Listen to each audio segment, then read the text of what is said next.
আহলে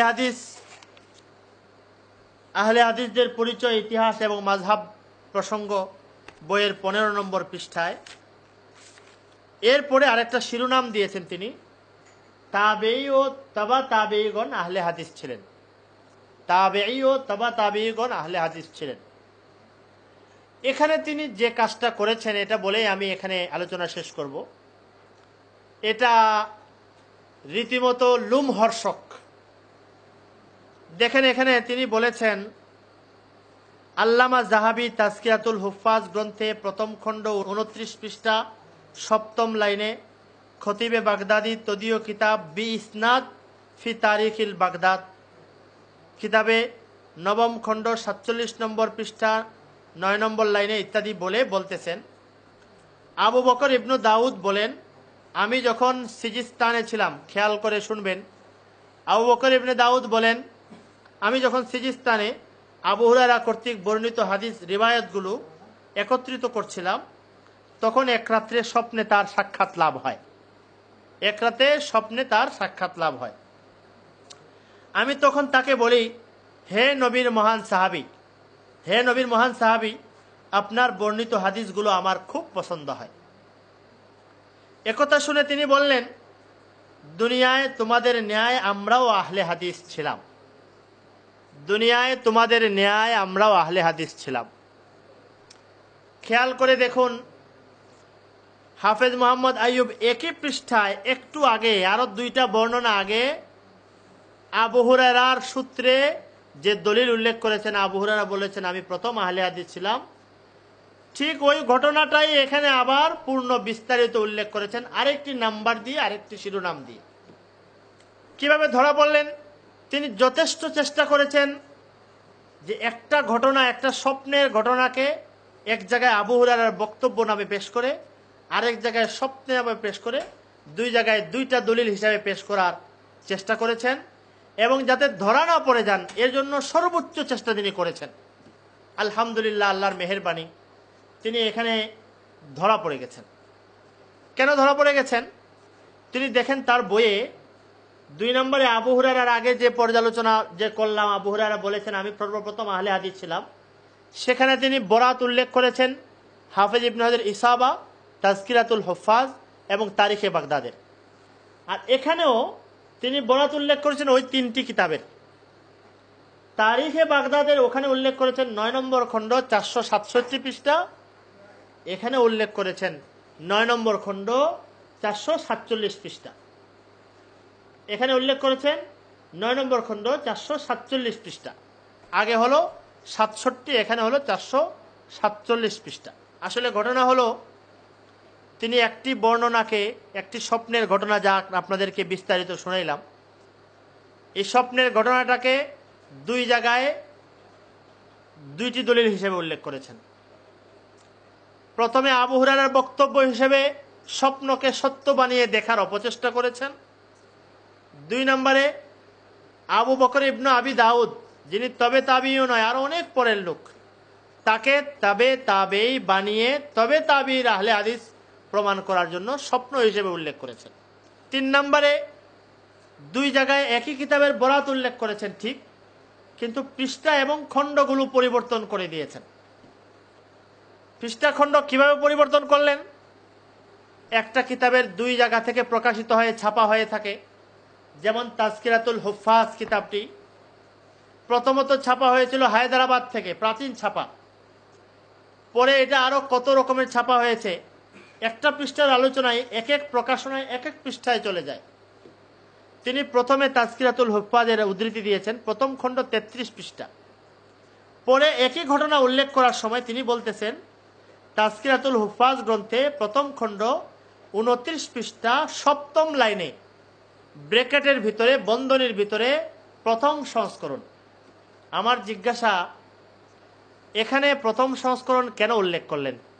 আগে যখন তারিখে তাজকিরাতুল হুফাজ উল্লেখ করছেন তখন প্রথম সংস্করণ কেন বললেন না? আগে যখন তাজকিরাতুল হুফাজের বরাত উল্লেখ করেছেন আবু হুরায়রার বক্তব্যে, তখন কেন লাইন নাম্বার দিলেন না? এখানে কেন লাইন নাম্বার দিচ্ছেন? ধরা পড়ে যাওয়ার এটাই হলো রাস্তা। যে আসলে কোনো কারণ আছে। কারণ হলো, তিনি একই কিতাবের 2টা ছাপা নিয়েছেন। একটা প্রকাশনা পুরাতন প্রকাশনা থেকে এক জায়গায় উল্লেখ করেছেন, নতুন প্রকাশনা থেকে আরেক জায়গায়, যাতে ধরা না পড়ে যান এই জন্য পরের প্রকাশনায় লাইন নাম্বার সহ উল্লেখ করে, পৃষ্ঠা উল্লেখ করে দিয়ে এবং একথা উল্লেখ করে দিয়ে যে এটা হলো প্রথম সংস্করণ, এভাবে উল্লেখ করে দিয়ে পেশ করেছেন। ইন্না লিল্লাহি ওয়া ইন্না ইলাইহি রাজিউন। এই কারসাজিটা, এই ধোঁকাবাজিটা, এই জালিয়াতিটা তাকে আহলে হাদিসের ইতিহাস প্রমাণ করতে কেন প্রয়োজন হলো? কারণ ওই সত্য কথা যে আহলে হাদিসের, এই আমাদের দেশের জালিয়াতিপূর্ণ আহলে হাদিসের ইতিহাস এর আগে নেই। দেখেন, এরপরে তিনি এখানে যে বর্ণনাটি উল্লেখ করেছেন এটা আসলে মূলত আমি আগে যে বললাম হাফেজ আইয়ুব আবু হুরায়রার বক্তব্যটা, এটাকে আবার রিপিট করেছেন। কিতাবের পৃষ্ঠা নাম্বার পরিবর্তন করেছেন, লাইন নাম্বার পরিবর্তন করেছেন, একই কিতাবের একই উদ্ধৃতিতে বরাতে। এটা এই কিতাবগুলোতে দ্বিতীয়বার নেই নেই নেই নেই। আমি প্রত্যেকটা ছাপা খুলে খুলে দেখেছি, দ্বিতীয়বার এই কিতাবে নেই, একটাকেই দুইবার বানিয়ে দেখিয়েছেন। প্রথমে আবু হুরায়রার বক্তব্য, পরে হলো আবু বকর ইবনে আবি দাউদের বক্তব্য। কিন্তু আফসোসের বিষয় হলো তিনি দুইটাকে দুই কথা বানানোর জন্য দুই জায়গায় অনুবাদে বিকৃতি করেছেন, কথা পাল্টিয়ে দিয়েছেন। কেমন পাল্টিয়েছেন দেখেন। একটা হলো ভুলক্রমে করেছেন, বর্ণনাকারীর নাম উল্লেখ করেছেন তিনি দ্বিতীয় জায়গায় আবু বাকার ইবনু দাউদ। আবু বাকার ইবনু দাউদ না, আবু বাকার ইবনু আবি দাউদ, ইমাম আবু দাউদের ছেলে। দ্বিতীয়ত তিনি তাকে তবে তাবি গণ্য করছেন, আসলে তিনি তবে তাবি না, 230 হিজরিতে তার জন্ম। তৃতীয়ত এখানে তিনি অনুবাদ করতে গিয়ে বলেছেন যে আবু বকর ইবনে আবু দাউদ বলেন, আমি তখন তাকে বলি, হে নবীর মহান সাহাবী, আপনার বর্ণিত হাদিসগুলো আমার খুব পছন্দ হয়। একথা তাজকিরাতুল হুফাজে নেই, ইসাবায় নেই এবং তারিখে বাগদাদে নেই। তারিখে বাগদাদে আছে ফাকুলতু লাহু আনা উহিব্বুকা, আমি তাকে বললাম আমি আপনাকে ভালোবাসি।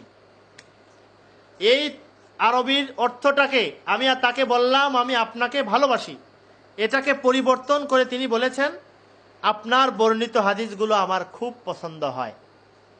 আপনি নিন, খুলেন তাজকিরাতুল হুফাজ, খুলে এই কথাটা বের করুন এবং বের করে দেখুন যে এই কথা তিনি কোথায় বলেছেন। এর আরবি কি হতো?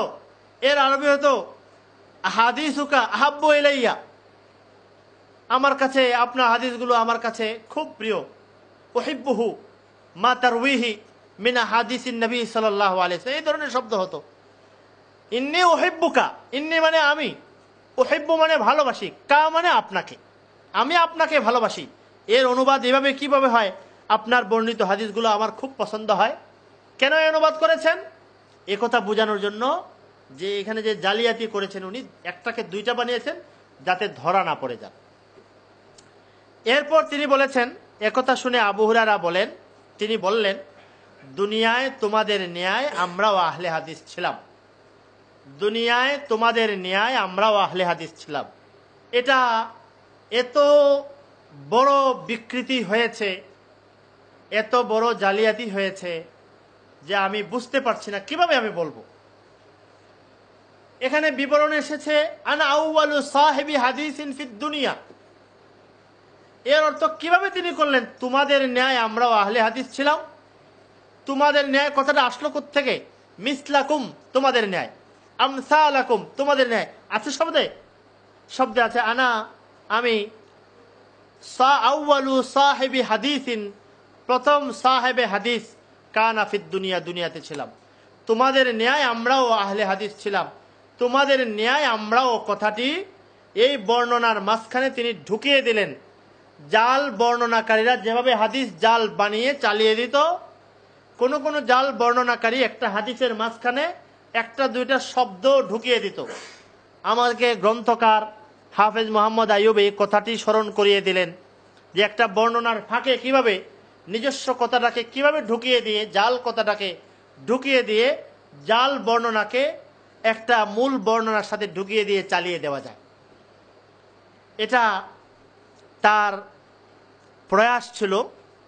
আহলে হাদিসের ইতিহাস প্রমাণ করার জন্য, তিনি দলিল হিসেবে উল্লেখ করার জন্য এটা তাকে করতে হয়েছে। আমার প্রথম কথা ছিল আহলে হাদিসের পরিচয় তুলে ধরব।